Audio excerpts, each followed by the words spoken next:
They say you never forget the moment someone shows you who they really are. I used to think that meant the moment you fall in love. I know better now. For me, it was the night the chandeliers of the Ashworth Grand Ballroom blazed gold above 80 of the city's most powerful guests, the night my husband raised a glass of champagne to toast our marriage, and the night I finally let the truth burn the room down instead of me. It was our 10th anniversary. I had spent 3 weeks planning every detail, the way I always did, because that was my role in this marriage, the architect of appearances. Ivory peonies cascaded from crystal vases. The string quartet had been flown in from Vienna 2 years earlier for our anniversary gala, and I'd rehired them because Marcus liked consistency, liked things that made him look like a man who never had to try twice. The napkins were pressed linen, monogrammed with our initials intertwined in gold thread. I wore the same perfume from our wedding day, a decision that felt sentimental at the time, and in hindsight, almost comic. I remember thinking, as I took my seat that night, that the room looked exactly the way I had imagined it a decade earlier when I first sketched our anniversary on a cocktail napkin during our honeymoon in Santorini. Back then, I had wanted nothing more than to give Marcus a life that matched the ambition I saw in him. I had spent 10 years curating that life, his wardrobe, his social calendar, the exact shade of blue on his office walls because he once mentioned, offhand, that it reminded him of confidence. I had built an entire architecture of comfort around a man I believed loved me. Looking back, I understand now that comfort was never the point. Control was. Marcus wore the smile he always wore when a room was watching him, not warmth, performance. He tapped his glass with a butter knife, and the room quieted the way rooms do for men who are used to being obeyed. To 10 extraordinary years, he began, voice smooth as poured wax. To my wife, to my family, and to everything we've built together. Someone at the far table murmured something sentimental. My mother pressed a hand to her chest, and then Marcus did something I hadn't planned for, hadn't scripted, hadn't seen coming even after everything Julian had shown me. He cleared his throat, and his voice dropped into something colder. 10 years is a long time to keep a secret, he said, eyes finding mine across the table. So I think it's time I stopped pretending. Elena, I have been disgusted by you since our wedding night. A wine glass shattered somewhere behind me. A gasp rippled through 80 perfectly composed guests like wind through wheat. My mother's hand flew to her mouth. Someone near the back laughed nervously, unsure if this was a joke gone wrong or a marriage finally splitting open in public. Marcus straightened, drinking in the horror like it was oxygen. For 10 years I've played the loving husband, he continued, voice rising with the confidence of a man who believed he still controlled the room. The cold, tedious performance of loyalty, but tonight I'm done pretending. He never finished the sentence. I stood, smoothed the champagne silk of my gown, and turned toward the young man operating the projector near the stage. I gave him the nod we had rehearsed 4 times that week. The lights dimmed. The screen behind the quartet flickered to life. The musicians lowered their bows mid-phrase, the final note dissolving into stunned silence. "What is this?" Marcus muttered, his glass trembling slightly in his hand. I said nothing, I didn't need to. Gold serif letters bloomed across the screen, 10 years of happiness. The cruelty of that phrase, given what was coming, wasn't lost on a single person in that ballroom. Our wedding song began to play, soft and aching, and the first frame showed me twirling in white silk on the happiest day I thought I would ever have. Marcus stared back at the camera in that memory, his expression unreadable even then, if I'd only known to look. The whispers started. Is this their wedding video? Is this part of the toast? My hands stayed still at my sides. My spine stayed straight. I watched the screen the way you watch a house burn that you already know is empty with grief, but no panic. What none of them understood yet, what Marcus himself didn't understand yet, was that this was not a montage. It was a verdict, and we had only just begun reading it. 3 days before that night, I'd come home early with a migraine splitting behind my eyes. The morning had started the way every ordinary morning did, coffee cooling on the kitchen island, our daughter Sophie racing out the door for school, Marcus half lost in a phone call with his assistant, waving me off with barely a glance. "Go rest," he'd said, already scrolling. I came back around noon to a penthouse that felt strangely, unnaturally still, like the apartment itself was holding its breath. I went straight to the bedroom, kicked off my heels, and was reaching for the duvet when I saw it, Marcus's phone, sitting alone on the nightstand, unlocked, unguarded. Marcus never left that phone anywhere. It was practically fused to his hand. I stood there a beat too long before I picked it up. The screen lit instantly, a message preview sliding across the top. Can't wait to try on the new set. You said red was your favorite. The sender was saved under a single word, kitten. Something in my chest went very quiet. I typed in the passcode without letting myself think about it, Sophie's birthday, the one he'd never bothered to change. The thread that opened was a minefield I hadn't known I was standing in. Photographs, voice memos, messages stretching back months from a woman named Vanessa Cole, his 28-year-old executive assistant. I hate pretending you're just my boss, one message read. I hate watching you go home to her. 3 more days, Marcus had answered. Let her have her anniversary. The second it's over, I'm done playing house. Another, sent only a week earlier. Don't worry about the prenup. My attorney says if I wait until after the anniversary, the numbers shift in my favor. I walk with half. Half my name, half my home, half my daughter's future apparently filed away like a line item. I sat on the edge of the bed with that phone burning in my palm and did not cry.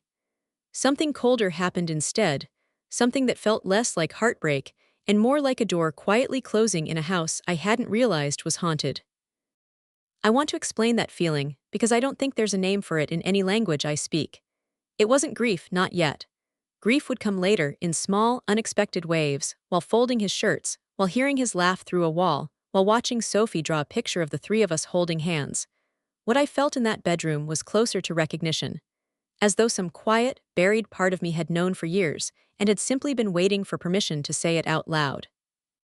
I scrolled through months of messages with a strange, detached calm, cataloging dates against memories, the way you might check a timeline against an alibi. A weekend in Aspen I remembered as romantic had, apparently, included 2 nights when he'd claimed to be skiing alone. A late night at the office during Sophie's 4th birthday party, the one he'd missed for a closing call, had a photograph attached, Vanessa's hand resting on his chest, both of them laughing in what I recognized as the private dining room of a restaurant 3 blocks from our apartment. By the time I set the phone back on the nightstand exactly where I'd found it, angled the same 3 degrees off center, my hands had stopped shaking. I understood, with a clarity that frightened me a little, that I was no longer the woman who had picked it up. The next morning, I met a man named Julian Reyes for coffee. Not a friend. Not yet a lawyer. A former federal investigator who had once helped my father untangle a corporate embezzlement scheme years earlier, back when I was still young enough to think men like my father solved every problem in the world. I told him everything, calmly, like I was narrating someone else's life. He listened without interrupting, only nodding. What do you want exactly? He finally asked, pen hovering over a notepad. Proof, I said, timelines, photographs, locations, everything. That's not cheap. Money isn't the issue. This isn't about the divorce anymore, Julian, it's about exposure. I want the truth to be louder than he is. He studied me for a long moment. And your end goal? I stirred my coffee once, twice, and smiled, the first real smile I'd managed in 2 days. A celebration he'll never forget. It took Julian 3 days to dismantle a decade of illusion. He delivered his findings in a leather binder, no digital trail, nothing that could be quietly deleted. I opened it alone in my study while soft jazz played too cheerfully in the background, as if the room itself hadn't gotten the news yet. The first page was a photograph, Marcus, 10 years younger, standing outside a failing startup in Brooklyn, a foreclosure notice taped to the glass door behind him. The date stamped in the corner was 3 months before our wedding. The next page laid out a timeline in Julian's clean, clinical handwriting. Marcus's company had collapsed that spring. 2 weeks later, he had started courting me. Bank statements, phone records, screenshots. Marcus hadn't simply fallen for me, he had studied me. My family name, Ashworth, opened doors most people in this city didn't even know existed, We hadn't just attended the Whitcomb Gala every year, my father had helped fund half of it. Marcus had known that before he ever said hello. He'd introduced himself at a gallery, opening my father had sponsored, framing it as coincidence. He'd learned my interests, mirrored my values, inserted himself so seamlessly. Why into my world that I never once questioned how quickly it had all happened. By the time he proposed, the Ashworth board was already floating his name for a junior executive seat. One page held a scanned letter, written to an old college friend not long before our wedding. Marrying Elena isn't just a win, it's insurance. Once her father steps back, I'll have a real seat at the table. She's too trusting to ever look closely. I read that line until the words blurred into shapes. Too trusting to ever look closely. He'd been wrong about many things in his life. That, I decided, would be the last one. I closed the binder with steady hands, though my whole body felt cold. This wasn't only betrayal. It was a decade-long invasion, a man who had studied me like a blueprint, built a role to fit the gaps in my life, and performed it flawlessly for 10 years. But the next scene was going to be mine to direct. I called Julian back that evening. "I need a favor," I said. "I want you to help me film something." "What kind of something?" I looked out at the city glittering beneath my window like something half asleep. "A wedding video," I said. "Except this one won't be a lie." The following week, I told Marcus I'd had an idea. "Let's make something for Sophie," I said sweetly over dinner, my fingers brushing his sleeve the way they used to when I still meant it. "For our 10th anniversary. Something she can watch when she's older, us talking about love, about family, about everything we've built."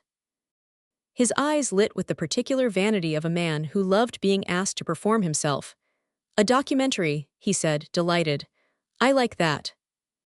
He never noticed that the camera angles were too precise for a home movie. He never asked why the sound technician had a background in courtroom surveillance. And he never once realized that Sophie hadn't been sleeping at home for the past week. I'd already moved her to my mother's estate in Connecticut, far away from the storm I was about to summon. On the morning of the anniversary, I stood in front of the mirror in my dressing room at the Ashworth and practiced smiling. Not the soft smile I wore at charity luncheons. Not the proud one reserved for Sophie's school recitals. This was something new, the smile of a woman who had finally stopped apologizing for being patient, for being trusting, for being, as he'd written, too soft to look closely. This was the smile of a woman who knew precisely what she was doing. When I walked into the ballroom that evening, Marcus was already there, champagne in hand, Vanessa on his arm in red satin far too bold for a family anniversary. I'd insisted she come. "She's part of your team," I'd told him. "It's only fair." "You look different tonight," Marcus said, eyes narrowing slightly as he took me in. "Lighter," I said, "must be the lighting." Which brings us back to the ballroom, to the screen, to 80 guests frozen mid-breath. The first clip showed Marcus a decade younger, laughing into someone's phone camera at what looked like a bachelor party. "Of course I'm marrying her," he said, grinning. "You think I'd pass up an Ashworth? Her father's practically royalty in the city. She's sweet. Naive. The kind of woman who signs before she reads." The room went utterly silent. Somewhere behind me, a fork clattered against porcelain. "Turn it off," Marcus growled, rising halfway from his chair. I stayed seated. "This is your moment, darling," I said softly. "Enjoy it." The next clip was hotel surveillance footage, Marcus and Vanessa in a hallway, laughing, his hand at the small of her back. A stolen kiss in an elevator. The timestamp read last Tuesday, hours after he'd told me he was in Washington for meetings. He reached for the remote. It wasn't there, I had it. I controlled the room now and every second of it. The screen faded, then rose again on something softer, Sophie's bedroom, dim evening light, my daughter cross-legged on her bed with her stuffed fox in her lap. "Mommy," she asked the camera, "when's Daddy coming home?" My own voice, gentle off-screen. "He's working late tonight, sweetheart." Sophie frowned. "He's always working late, doesn't he like being here?" There had been no script for that moment, no editing, just a truth I'd tried very hard to forget I'd captured. A collective gasp moved through the room. My mother turned away, a hand pressed to her heart. And then, on screen, Sophie began to cry, softly at first, then breaking into a small trembling sob. Did I do something wrong? The clip froze there, on her tear-streaked face, and the ballroom held that silence like a wound. Marcus shoved his chair back, chest heaving. "This is disgusting, you're using our daughter." "Don't," I said, rising, my voice quiet but sharp enough to cut glass. "Don't you dare say her name like she's a prop in your story. She's the reason I waited this long to do this." He opened his mouth. I lifted a hand, and the final clip began. Marcus in an office. I recognized, phone pressed to his ear. "No, she won't see it coming," he was saying. "Once the paperwork's filed, I'll freeze the accounts. She's too busy playing mother to notice." I didn't need to say another word. The footage was narrating for me now. I crossed the ballroom floor slowly and stopped beside him. "You once told a friend that marrying me was insurance," I said. "What you never understood is that my legacy was never about a name. It's about knowing exactly when to walk away and exactly when to fight." I reached into my clutch and drew out a single envelope, heavy and cream-colored, and placed it in his hand without flinching. "Divorce papers. My attorneys secured everything in my name weeks ago. The apartment, the accounts. Your access ends tonight." He looked down at the envelope as though it might bite him. "You need me," he said, and his voice, for the first time in 10 years, actually shook. I leaned close enough that only he could hear. "You were right about one thing," I whispered. "I was too soft, but softness was never weakness, it was restraint. Tonight I've stopped holding back." He sank into his chair, and no one in that ballroom looked at him. Not even Vanessa, who was already backing toward the exit, pale as the tablecloths. I lifted my glass. "To truth," I said, and drank. I believed, for one brief and foolish moment, that the worst had already happened, that exposing Marcus in front of everyone who had once admired him would be the final note of the evening. I was wrong. Before the room could fully absorb what it had just witnessed, a man I hadn't seen in years rose from a corner table. Walter Graham, chairman of Ashworth Industries, my father's oldest friend and Marcus's former mentor, had flown in from Geneva that morning without telling anyone. In his hand was a small leather folio, navy blue, gold embossed with the company crest. "I hadn't planned to speak tonight," he said, voice carrying easily over the stunned quiet. "But since we've all just watched the truth arrive on its own, perhaps it's time we finished what Elena started." Marcus stiffened. "You didn't just lie to your wife," Walter said, looking directly at him. "You lied to this company. You signed conflict of interest disclosures swearing your relationship with Ms. Cole was strictly professional." He opened the folio. "We found the paper trail, her promotions, her bonus structure, a last-minute transfer of restricted shares that has your signature on it.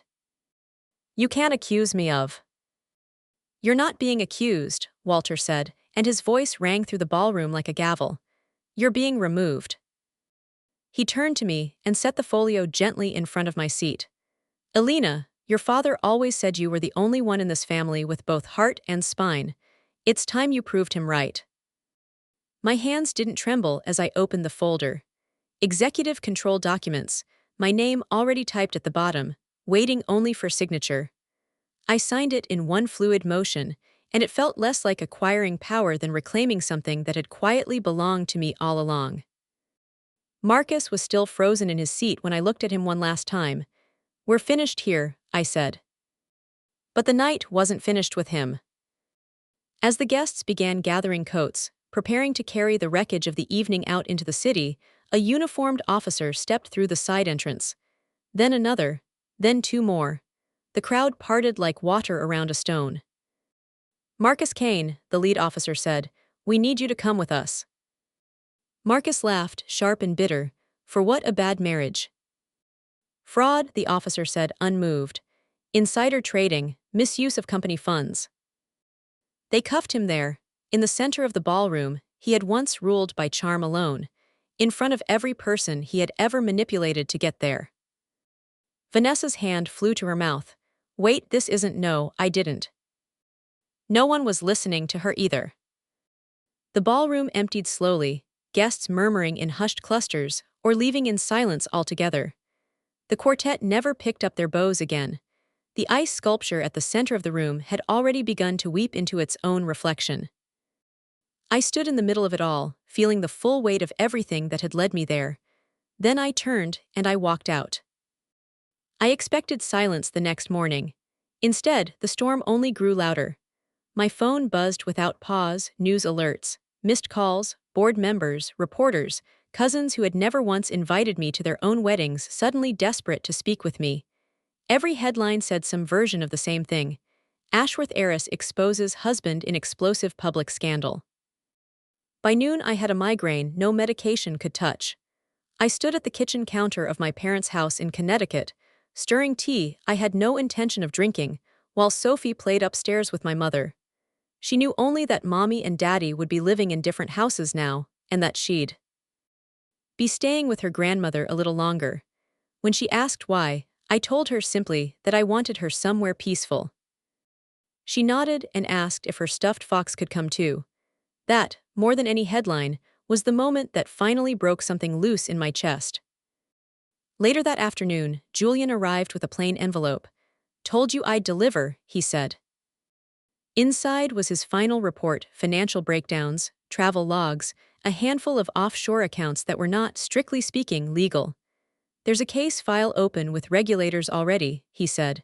"You might get your day in court, might get several." I studied him for a moment. "Do you ever get tired of watching people unravel?" "Not really," he said, almost gently, "but I do like watching someone hold the thread for once." He was nearly at the door when he paused. "One more thing, there's something odd in the report, page 42, you should look." Then he was gone, leaving only that cryptic instruction behind.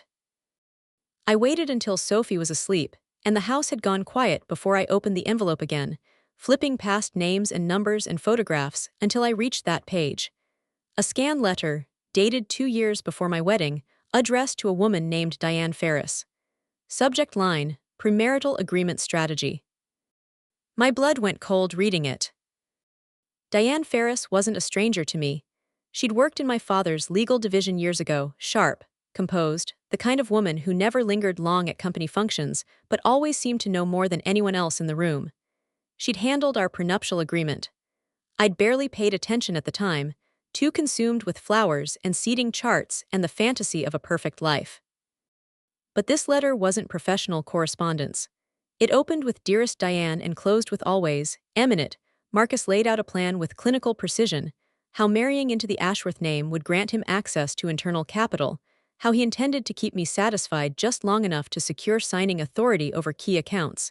He even referenced a future child. "One heir seals the arrangement. After that, we'll see." I set the paper down, hands shaking now for the first time in days. I hadn't only been betrayed by a husband. I had been engineered by an entire conspiracy, and Diane had helped design it, all while shaking my hand at Gala's with a smile that never once slipped. The next morning, I met Julian at a quiet cafe far from the cameras. I slid the letter across the table. "What do you know about her?" "Diane Ferris," he said without hesitation. "Former corporate counsel, left Ashworth 6 months after your wedding, currently on the board of a hedge fund run by Vanessa Cole," I finished, jaw tight. Bingo, Marcus was never working alone. Vanessa was the bait, Diane was the architect.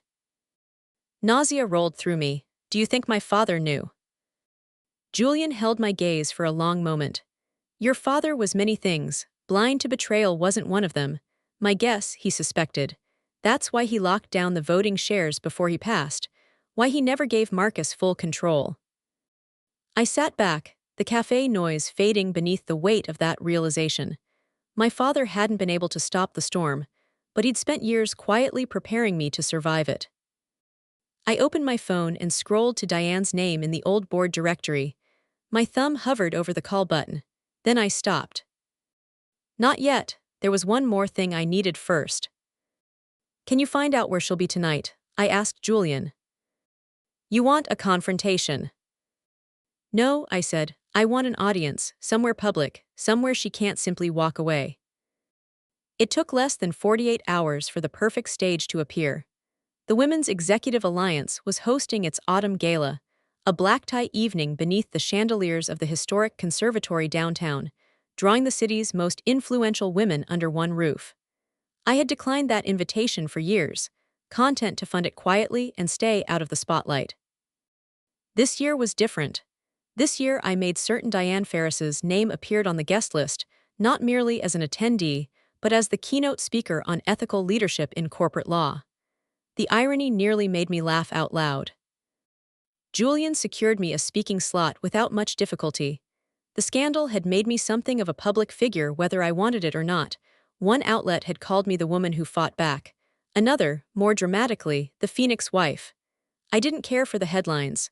I cared that Diane would be sitting in that room and wouldn't see what was coming. I wore navy silk that night, understated and deliberate, the kind of dress that doesn't ask for attention but commands it anyway. I arrived late on purpose, just as the main course was being cleared. Conversation dimmed the moment I stepped through the doors. Some faces turned with sympathy. Others, curiosity. I wasn't looking at any of them. I was looking at the corner table near the stage, where Diane sat alone, scrolling through her phone, her expression as composed as ever. The event chair greeted me warmly and led me toward the stage. Each step across that marble floor felt like a small, quiet declaration. Diane finally looked up. Our eyes met for exactly 1 second, long enough for her spine to straighten and her composure to flicker. I had already won. I took the podium. "Good evening," I began, voice steady. When I was first asked to speak tonight, I wasn't sure I belonged here. For years, I let other people shape my story, my career, my marriage, my silence. But recent events have taught me something. Being a woman with power doesn't mean holding a title. It means holding your ground, especially when the ground beneath you was built to collapse. Diane's fork paused midair. I was married to a man who promised me forever while quietly planning my undoing before we ever exchanged vows, I continued. He didn't act alone. He had help. Legal help, trusted help. My voice sharpened. But here's the thing about trust, it's loudest the moment it breaks. In my case, it broke loudly enough for the whole city to hear. A murmur moved through the room, a shifting of weight, of understanding. Diane's face had gone pale, her hand reaching for her wine glass and trembling slightly as it closed around the stem. I found her eyes one last time. To those who sit beside us while quietly planning our downfall, to those who write our names into contracts while erasing our dignity, we see you now. And seeing you is the first step toward justice. I closed with a simple thank you. The applause that followed wasn't thunderous. It was sharp and precise, more verdict than ovation. I didn't linger. I didn't need to. Diane sat frozen behind an untouched glass of wine for the rest of the evening, and I walked out into the cool night air and finally, fully exhaled. The following morning, James, my father's former attorney, called with unusual tension in his voice. "There's something I need to show you," he said. "Something your father left behind." Left behind where? The vault, beneath his old office.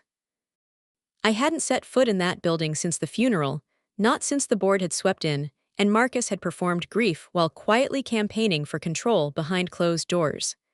This time, I walked in holding the keys not as a daughter, but as the newly appointed chief executive. The vault was colder than I remembered, steel walls, dust-covered shelves, the particular silence of a room built to keep secrets. James led me to a deposit drawer marked only with a single letter.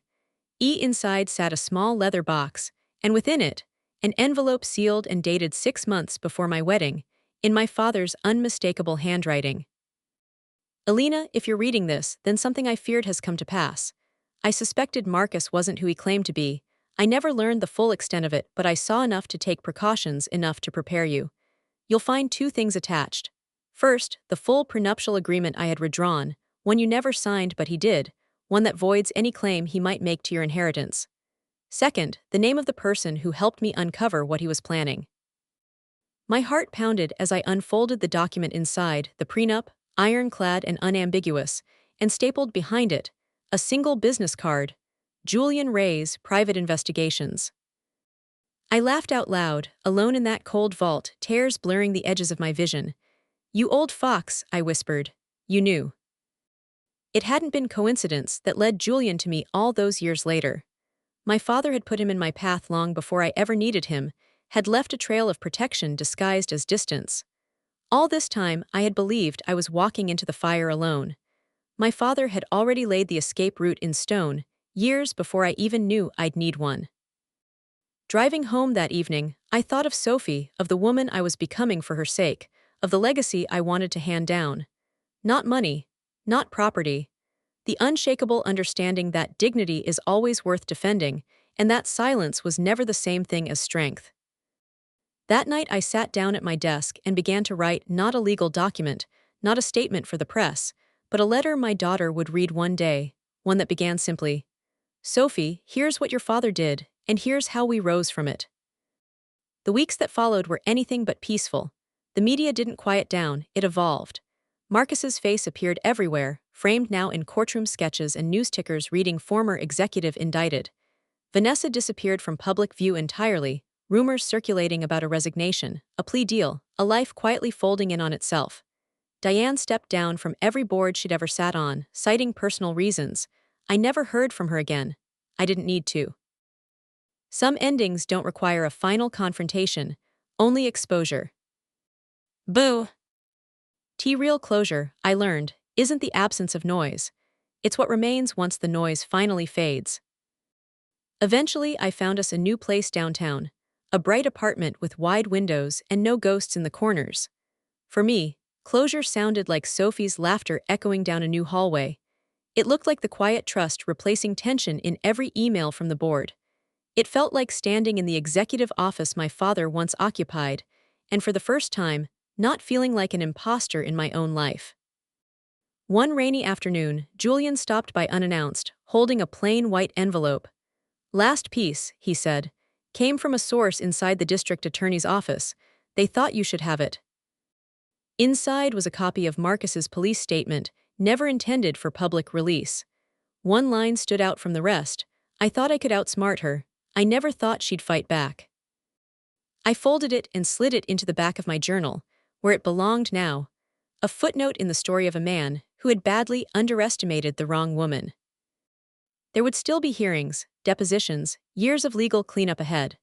The first of those hearings came in early winter, in a courtroom that smelled faintly of old carpet and cheap coffee, nothing like the marble and gold I had spent a decade surrounded by. Marcus sat at the defense table in a suit that no longer fit him quite right, flanked by two attorneys who spoke for him more than he was permitted to speak for himself. I testified for 11 minutes. I did not raise my voice once. I answered every question plainly, the way Julian had coached me to, and when opposing counsel tried to suggest the anniversary video had been an act of premeditated cruelty, I told the truth as simply as I could manage. "It was an act of honesty," I said. He simply wasn't prepared for what honesty looked like. Afterward, in the hallway outside, my mother took my hand and told me my father would have been proud, not of the spectacle, but of the restraint it had taken to wait until the truth was airtight before I ever spoke it aloud. That was the moment I finally believed her. But emotionally, I was already finished with him. I spent one Saturday morning helping Sophie paint a mural across her bedroom wall, foxes weaving through a forest beneath a sky full of stars. She asked if she could invite her grandmother to see it when it was done. Of course, I told her. My mother had grown quieter in recent months, softer somehow, as though losing the illusion of Marcus had finally opened something in her too. A few days later, I returned to that same conservatory, not for revenge this time, but for a small charity dinner. One of the event organizers leaned in and murmured, "You know, people are still talking about that speech. The one where you never said a single name, and everyone still understood exactly who you meant." I smiled. "That wasn't a speech," I said. "That was a beginning." And it was the beginning of a life defined not by betrayal, but by reclamation. Of a woman not broken by deception, but sharpened by it. Of a daughter who was finally beginning to understand the full weight of her father's quiet, patient love. And of a mother determined to teach her own daughter what legacy really means. Walking home that night beneath a clear, quiet sky, city lights rippling in the puddles at my feet, I understood something I hadn't fully grasped until that moment. Justice doesn't always announce itself loudly. But healing does. It moves through you like thunder, and it ripples outward into everything that comes after. Sometimes the sweetest revenge isn't destruction at all. It's simply living freely while the people who tried to break you drown quietly in the wreckage they built for themselves. If there's one thing this year taught me, it's that betrayal doesn't define you. What you choose to do afterward does. I used to believe strength meant staying silent, enduring, refusing to make waves. I know better now. Real strength looks like speaking up, like walking away, like rebuilding a life entirely on your own terms. Sometimes the people closest to us mistake our kindness for weakness, our loyalty for something they're entitled to keep testing. They assume we'll always choose peace over truth, silence over consequence. But we don't owe anyone that silence, especially not the people who spent years trying to erase us from our own story. To anyone reading this who has ever been lied to, underestimated, or made to feel impossibly small, you are not alone, and you were never foolish for believing the best in people. You are powerful for choosing yourself the moment they stopped deserving your trust. Revenge doesn't always arrive with shouting or spectacle. Sometimes it looks like peace, like dignity, like a kind of success no one can ever take from you again, the quiet, unshakable confidence of a woman who survived and came out on the other side stronger than the story anyone ever tried to write faux. Are hers. Because the very best revenge was never about destruction. It was always about becoming everything they swore you'd never be, and doing it completely without them.